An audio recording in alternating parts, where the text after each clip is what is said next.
বিসমিল্লাহির রহমানির রহিম।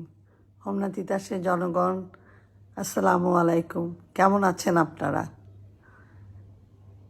অতি বর্ষণের জন্য আমাদের রাস্তাঘাটের অবস্থা অত্যন্ত শোচনীয়, এটা আমরা জানি। এবং আমাদের এই করোনার জন্য আমাদের সব অফিস আদালত বন্ধ ছিল, ব্যবসা বাণিজ্য বন্ধ ছিল, এবং প্রবাসীদেরও নানান রকম অনেকে দেশে এসে আটকে গিয়েছিল।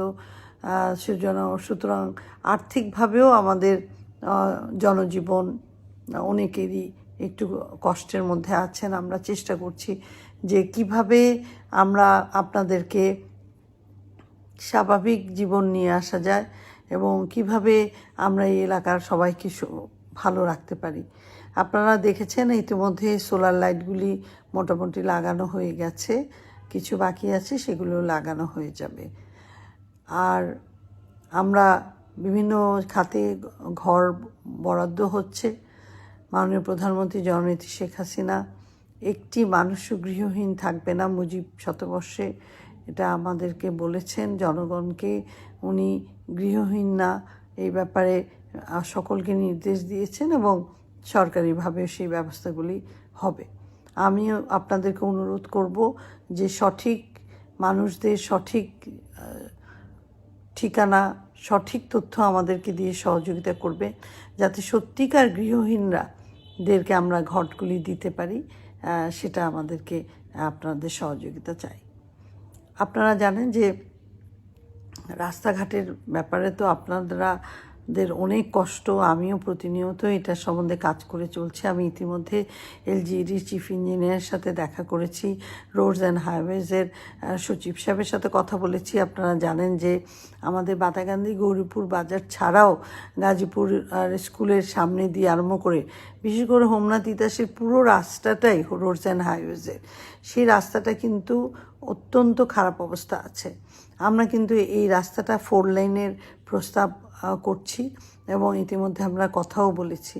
এবং সেই জন্য কিছু কিছু অবৈধ যে রোডস অ্যান্ড হাইওয়েজের জায়গাগুলি আছে, সেগুলি মনে হয় রোডস অ্যান্ড হাইওয়েজ আর ওই অবৈধভাবে থাকতে দিবে না। তাই আমার আপনাদের কাছে বিনীতভাবে অনুরোধ থাকবে যে অবৈধভাবে যদি কোনো দোকান বা কোনো কিছুই আপনাদের থাকে, আপনারা প্লিজ আপনাদের আস্তে আস্তে করে সেখান থেকে সরে যেয়ে সরকারকে সহযোগিতা করবেন, সরকারের জায়গাগুলি যাতে সরকার পায়। কারণ মাননীয় প্রধানমন্ত্রী জননেত্রী শেখ হাসিনা নানান উন্নয়ন পরিকল্পনা করছে। তো আমরাও চাই আমাদের রাস্তাগুলি আরও বড় হোক এবং আমরা যেন সবাই আরও ভালোভাবে স্বাচ্ছন্দ্যভাবে যাতায়াত ব্যবস্থা করতে পারে। তো সে ব্যাপারে আপনাদেরও সহযোগিতা লাগবে। এটাও সত্যি কথা যে এই দোকানপাটগুলি অনেক দিন ধরে ছিল, এখানে অনেক মানুষের রুজি রোজগারের ব্যাপার আছে।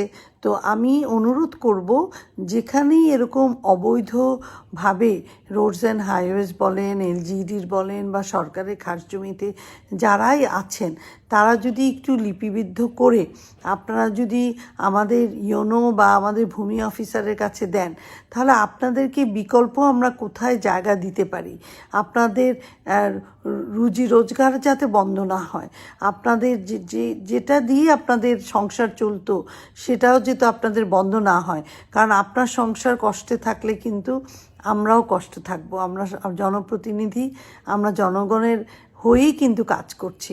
তো সেগুলিও যদি আমাদেরকে দেওয়া হয়, তাহলে আমরা তাদের জন্য বিকল্প ব্যবস্থা করব। আপনারা জানেন ইতিমধ্যে চিনায়ের রাস্তা নাকি আমি শুনেছি যে ভাঙচুর হয়েছে, এবং আমি জেনেছি যে আরও 2 সপ্তাহ পরে আরও যে জায়গাগুলো ওই রাস্তাগুলিতে আছে সবগুলি কিন্তু অবৈধ, যেগুলি সেগুলি কিন্তু আর থাকবে না। তাহলে আপনাদের কি বিকল্প করা যায়, আপনারা যাতে ব্যবসা বাণিজ্য করতে পারেন, সেটার ব্যাপারেও যদি আপনারা একটু তালিকাবদ্ধ হয়ে আমাকে পাঠান, তাহলে আমরা সেই জায়গাটায় উপজেলা নির্বাহী অফিসারদেরকে সাথে নিয়ে, ভূমি অফিসারদের সাথে নিয়ে একটি বিকল্প ব্যবস্থা করার চেষ্টা করব। আমাদের এই জগৎপুরের শুরু করে আমাদের ভুইয়া বাজার থেকে আরম্ভ করে মোহনপুরের লঞ্চঘাটের যেটা হয়ে যে আমাদের জিইউপি অফিস পর্যন্ত এটা ছিল, সেই রাস্তাটা কিন্তু বাতিল হয়ে গিয়েছিল, কিন্তু আল্লাহ রহমতে আমি আমাদের পিডি কুমিল্লার যিনি আছেন অত্যন্ত সহযোগিতা পরায়ণ, ওনারা প্রতিজনই ওনারা সেই প্রকল্পটা আবার নিয়ে এসেছেন। অন্য অন্য রাস্তাগুলি আমরা করছি, আমাদের পাঙ্গাশিয়ার বলরামপুরের রাস্তাটা যেটা 20 বছরও হয় নাই, আমাদের সেটাকে আরও পুরো রাস্তাই যাতে করতে পারি সেটার জন্য আমরা হিসাব নিচ্ছি, নিয়ে আমরা সেই রাস্তাটাও ইনশাআল্লাহ তাআলা করব। আমাদের আরও ব্রিজগুলি হবে। ইতিমধ্যে নারায়ণদিয়াতে আমরা, আপনারা জানেন নারায়ণদিয়ায় যে পানি নদী ভাঙন হচ্ছিল সেখানে কিন্তু বালুর বস্তা ফেলা হয়েছে, এবং আমরা অন্য অন্য জায়গায়ও ভিটিকান্দি সম্বন্ধেও জেনেছি, এবং অন্য অন্য যে কোনো জায়গায় নদী ভাঙন হলে সেটা আপনারা আমাকে চিঠি লিখে আপনারা আমাকে আবেদন করেন।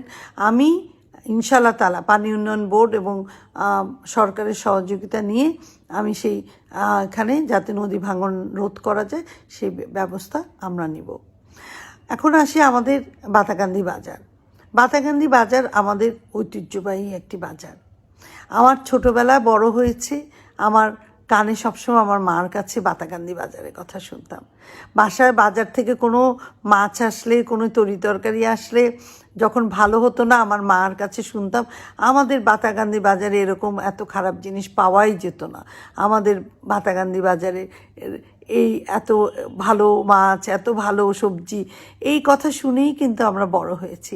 সুতরাং এই বাতাকান্দি বাজারটা আমার নিজের কাছে ব্যক্তিগতভাবে অত্যন্ত প্রিয়। আমি প্রথম যখন এসেছিলাম এই বাতাকান্দি বাজারের সামনে দিয়ে যখন যেতাম, আমার দু চোখ পানিতে ভরে উঠত, কারণ আমার তখনই আমার মায়ের কথা মনে হতো। তো এই বাতাকান্দি বাজারেও আমরা শুনেছি যে, আমার সাথে দেখাও হয়েছিল যে এটার বাজার কমিটি হয়েছে। তা আমি বাজার কমিটি হয়েছে খুবই ভালো কথা, কিন্তু আমি চাইব যে কোনো ব্যবসায়ী এখানে যেন ক্ষতিগ্রস্ত না হয়। নিয়ম নীতির মধ্যে থেকে ব্যবসায়ীদেরকে কিন্তু সহযোগিতা করতে হবে। ব্যবসায়ী আমাদের বাংলাদেশের উন্নয়নের চালিকা শক্তি। ব্যবসায়ীদের মাধ্যমেই এই সরকার রাজস্ব পায়। আমাদের মতন ছোট্ট একটি তিতাস উপজেলা কিন্তু রাজস্ব পায় এই ব্যবসায়ীদের কাছ থেকে, এবং এই ব্যবসায়ীরা কর্মসংস্থানেরও সৃষ্টি করে। সুতরাং আমি মনে করি যে এখানে যারা আছে সংশ্লিষ্ট বাজার কমিটিতে, তারা যেন সুন্দরভাবে কোনো ব্যবসায়ীকে ক্ষতিগ্রস্ত না করে কিভাবে এই বাতাকান্দি বাজারটাকে সুন্দরভাবে পরিচালিত করতে পারে সে ব্যাপারে যেন চিন্তা ভাবনা করে। কখনো যদি কারো আমার কাছে কোনো সহযোগিতা লাগে, অবশ্যই আপনারা আমার কাছে আসতে পারেন। তবে এখানে কোনো দুর্নীতি, কোনো অন্যায়ভাবে কাউকে উচ্ছেদ, এটা কিন্তু বরদাস্ত করা হবে না। তবে এটাও সত্যি কথা, কেউ অন্যায়ভাবে থাকলে সেটাও কিন্তু আমাদের উপজেলা প্রশাসন আছে, তারা সেটা দেখবে, কিন্তু বিকল্প ব্যবস্থাও করতে হবে আমাদেরকে। আমাদের যারা ছোট ক্ষুদ্র মাঝারি ব্যবসায়ীরা আছে তাদেরকে তো আমরা রাস্তায় ফেলে দিতে পারি না। সুতরাং তাদের জন্য আমরা বিকল্প ব্যবস্থা কি করা হবে সেটা কিন্তু বাজার কমিটিকে আমাকে জানাতে হবে। আমরা যেন কাউকে ক্ষতিগ্রস্ত না করি এবং এটা যেন সুন্দরভাবে পরিচালিত হয় সেই কামনা করি। আপনারা এই এলাকায় সকলেই শান্তিতে থাকবেন। আমাদের ইয়াবাবাজি, চাঁদাবাজি যাতে বন্ধ হয়। আমরা জানি এখনও মাদক মুক্ত আমার তিতাস উপজেলাকে করতে পারি নাই, হোমনাকেও করতে পারি নাই, নারী নির্যাতনও পুরোপুরি আমি বন্ধ করতে পারি নাই। আমাদের মা বোনেরা আত্মহত্যা হচ্ছে বা ধর্ষণ হচ্ছে বা নির্যাতিত হচ্ছে, আইন কিন্তু এটাকে ক্ষমা করবে না এবং কোনো ছাড় কিন্তু এখানে দেওয়া হবে না। সেজন্য আপনাদের সকল কাছে আমি বিনীতভাবে নিবেদন করব যে কোনো নির্যাতনের কারণ হয়ে দাঁড়াবেন না। মা বোনেরা, মেয়েরা আপনাদেরই একজন, সুতরাং তাদেরকে যত্ন নেবেন, তাদের যতটুকু সম্মান দেওয়ার তাদেরকে সম্মান দিবেন, কারণ এরা আপনাদেরই ঘরের বউ বা আপনাদেরই মেয়ে বা আপনাদেরই বোন। সুতরাং সেই ব্যাপারে আপনারা একটু দৃষ্টি রাখবেন বলে আমি মনে করি। তো আমাদের যে কাজগুলি আছে, বিশেষ করে রাস্তার কাজগুলি, সেই কাজগুলি আগামী ডিসেম্বর থেকে তড়িৎ গতিতে সব শুরু হয়ে যাবে। আপনারা আমার উপর ভরসা যেরকম রেখেছেন ভরসা রাখবেন। আমি আছি সবসময় আপনাদের সাথে। আমি কিছুদিন আগে 12 দিনের মতন এলাকায় ছিলাম। আমি দেখেছি আপনাদের সুখ দুঃখগুলি, শুনেছি আপনাদের ব্যথাগুলিও আমি জানি। অনেক সময় পারাও যায় না কাজগুলি পুরো শেষ করতে, তবে চেষ্টার কোনো ত্রুটি আমি রাখি না। আমার উপর আস্থা রাখবেন, বিশ্বাস রাখবেন, ইনশাআল্লাহ তাআলা আপনাদের সকল চাওয়া পাওয়া এবং যা যা ওয়াদা আমি করেছি, আল্লাহ যদি আমাকে বাঁচিয়ে রাখে, হায়াত দেয়, তাহলে নিশ্চয়ই আমি সেই কাজগুলি সমাধান করব। কাজ করছি আপনাদের জন্যই। আপনারা সবাই সুস্থ থাকবেন, ভালো থাকবেন এবং সকলে নিয়মের মধ্যে থেকে থাকবেন। এই কারো কাছ থেকে ঘুষ নেওয়া, চাঁদা নেওয়া, এগুলো বন্ধ করতে হবে। স্কুল কলেজগুলিকেও দুর্নীতিমুক্ত রাখতে হবে। শিক্ষা প্রতিষ্ঠানগুলি যাতে সুন্দরভাবে চলতে পারে সে ব্যাপারেও সকলের সহযোগিতা চাই। সবাই ভালো থাকবেন। জয় বাংলা, জয় বঙ্গবন্ধু, বাংলাদেশ চিরজীবী হোক।